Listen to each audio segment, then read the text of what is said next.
Fa tapitra androany kosa ny fitsidihina nataon'ireo delegasion'ny parlemanta Panafrikanina teto Madagasikara.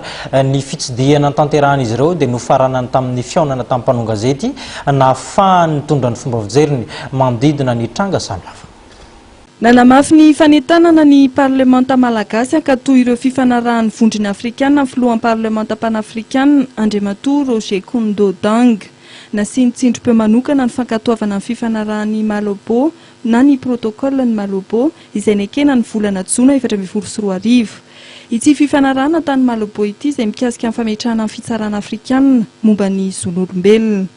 Puisque Madagascar, à peine sorti de la crise, avait déjà ratifié la charte africaine de la démocratie, de l'élection et de la bonne gouvernance, il y a d'autres certainement qui ne sont pas peut-être arrivés. La charte de la fonction publique et du service public, la charte de Maputo a déjà été ratifiée, mais aujourd'hui, il s'agit de ratifier le protocole de Malabo, qui donne en fait, ce protocole reconnaît le pouvoir législatif au Parlement panafricain et définit les domaines dans lesquels le Parlement panafricain doit légiférer.